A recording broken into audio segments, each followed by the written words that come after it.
Biarkan orang Yahudi Nasrani menjadi pemimpin untuk mereka, bukan untuk umat Islam, saudara. Barang siapa dari kalangan umat Islam menjadikan Yahudi Nasrani sebagai pemimpin, fa innahu minhum, dia termasuk golongan mereka, saudara. Saya bicara begini, saudara, bukan untuk persoalan sara, tidak. Kita nggak boleh ganggu orang kafir, nggak boleh kita ganggu mereka. Biarkan mereka beribadah dengan tenang. Kita hadapi sebagaimana tadi disampaikan oleh Habib Soleh. Kita tunjukkan akhlak kita. Dulu Wali Songo berjuang dengan akhlak, saudara. Jangan mereka Natalan, saudara, jangan diganggu, jangan diancam, jangan diteror. Biarkan, saudara, mereka ibadah dengan cara mereka, saudara. Ya, kita umat yang paling toleransi, kita umat yang tahu toleransi. Kita nggak boleh untuk mengganggu umat agama lain, betul? Tapi ingat, ada aturan yang tidak boleh kita langgar, saudara. Satu,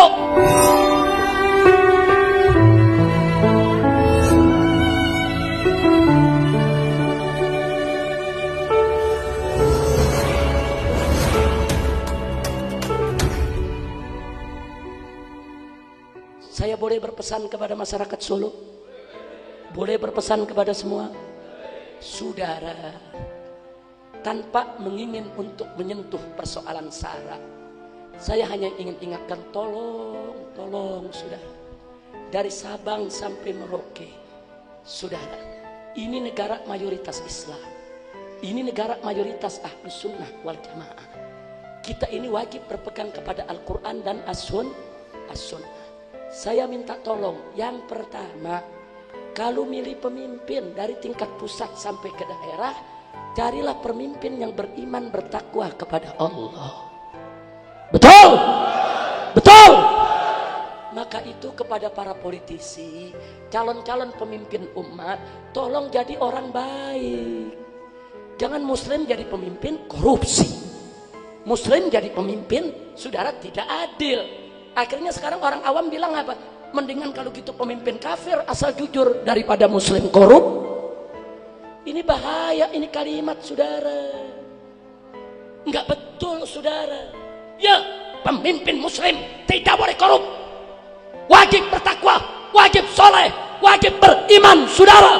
Karena kalau kalian menjadi pemimpin khianat kepada Allah, khianat kepada Rasul, nanti umat di bawah nggak percaya lagi kepada pemimpin Islam. Mereka lebih percaya kepada pemimpin kafir.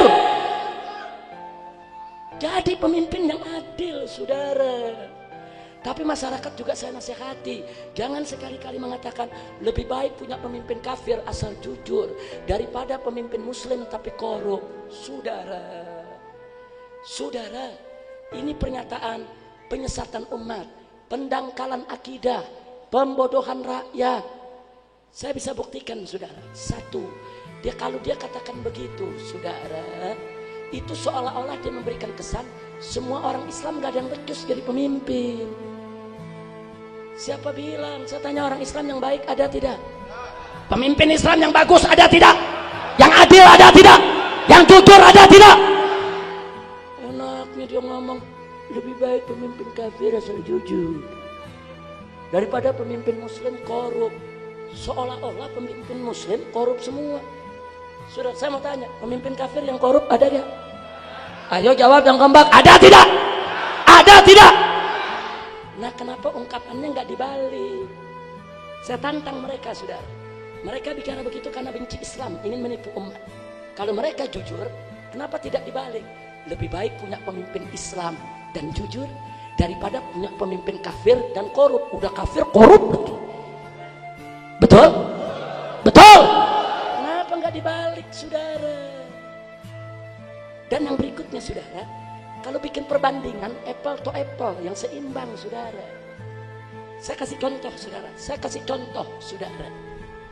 Di Solo ini ada sate buntel, saudara. Di Jakarta juga ada sate buntel, saudara. Saya cobain sate buntel Solo sama sate buntel Jakarta. Terus apa saya katakan? Sate buntel Solo lebih sedap dan lebih gurih.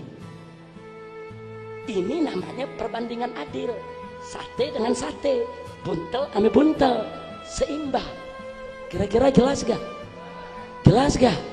Saya kasih contoh lain. Di Jakarta ada dodol.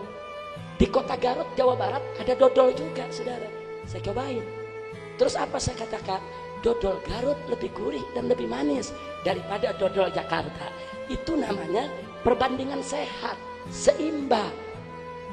Nah sekarang saya mau tanya, ada orang bikin perbandingan begini saudara.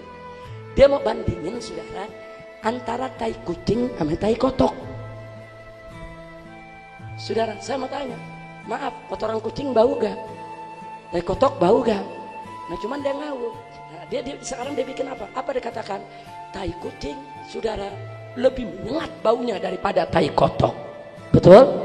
Itu namanya perbandingan seimbang.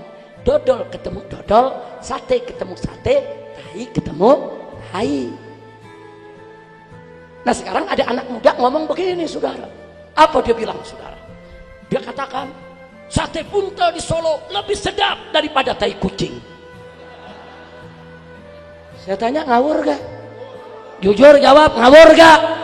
Ngawur gak? Lah kok sate dibandingin sama tai? Goblok! Kira-kira jelas gak? Begitu juga tadi. Kalau orang Islam, pejabat muslim sama pejabat kafir mau dibandingin, bandingin dong yang jujur sama yang jujur, yang adil sama yang adil, yang korup sama yang korup. Ayo saya mau tanya semua, ada pejabat kafir korup, ada pejabat kafir baik, jujur, ada pejabat muslim baik, jujur. Mana yang afdal? Mana yang bagus? Mana yang bagus?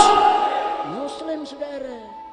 Nah sekarang kita tanya lagi, ada pejabat kafir korup, ada pejabat muslim korup juga, dua-duanya jelek. Yang lebih jelek yang mana? Yang lebih jelek yang mana? Udah kafir bajingan lagi. Kira-kira jelas gak? Begitu kalau bikin perbandingan. Enggak, pejabat kafir jujur saudara dibandingin sama pejabat muslim yang korup, itu sama juga bandingin sate buntet sama tai kucing. Kira-kira jelas tidak?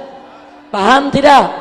Jadi saya mau tanya saudara, umat Islam ini se-Indonesia dimanapun anda berada, kalau saya ajak baik-baik, pilih RT, RW, lurah, camat, wali kota, bupati, presiden, saudara, gubernur, dimanapun punya kesempatan, berikanlah kepada pemimpin muslim yang baik. Setuju tidak? Setuju tidak? Takbir! Kita nih mau lawan PKI, pemimpin kita mesti bisa kita percaya saudara. Pemimpin kita mesti orang yang beriman, yang bertakwa, yang tahu bahaya PKI saudara. Jangan serahkan kepemimpinan kepada orang kafir yang besok dia bisa khianati kita, yang besok dia bisa kerjasama dengan PKI. Ittaqullah, takutlah kepada Allah. Insyaallah. Kira-kira jelas tidak? Paham tidak? Nah, jadi saya bicara begini, saya tidak kampanye buat si A atau si B, enggak. Saya bukan politisi, saya bukan orang partai, saya hanya mengajak saudara-saudara saya. Yuk, perhatikan firman Allah dalam Al-Quran. Allah menyatakan faqala ta'ala, ya ayyuhalladzina amanu la tattakhidul kafirina awliya min dunil mu'minin. Hei orang-orang yang beriman, jangan sekali-kali kau jadikan orang-orang kafir sebagai pemimpin dengan kalian meninggalkan orang yang beriman. Enggak boleh. Dalam ayat lainnya Allah nyatakan la tattakhidul yahuda wan nasara awliya ba'duhum awliya'u ba'd wa may yatawallahum minkum fa innahu minhum. Allah menyatakan jangan sekali-kali kau jadikan orang Nasrani dan Yahudi sebagai pemimpin. Biarkan orang Yahudi Nasrani menjadi pemimpin untuk mereka, bukan untuk umat Islam saudara. Barang siapa dari kalangan umat Islam menjadikan Yahudi Nasrani sebagai pemimpin, fa innahu minhum, dia termasuk golongan mereka saudara. Saya bicara begini saudara, bukan untuk persoalan sara, tidak. Kita nggak boleh ganggu orang kafir.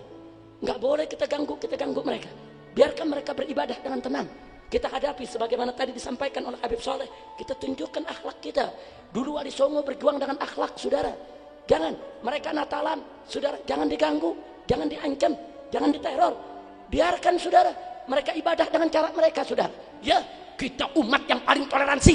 Kita umat yang tahu toleransi. Kita nggak boleh untuk mengganggu umat agama lain. Betul? Tapi ingat, ada aturan yang tidak boleh kita langgar saudara. Satu, jangan campur adukan ibadah kita dengan ibadah mereka. Jangan campur adukan akidah kita dengan akidah mereka saudara. Yang kedua, jangan kawinkan anak-anak kita dengan anak-anak mereka saudara. Nggak boleh perkawinan antar agama saudara. Dan yang ketiga, jangan angkat mereka menjadi pemimpin kita saudara. Ini aturan agama. Nah, Saya mau tanya semua di sini, siap taat kepada Allah, siap taat kepada Rasul? Takbir, sallu ala nabi. Mudah-mudahan Allah menyelamatkan kita semua.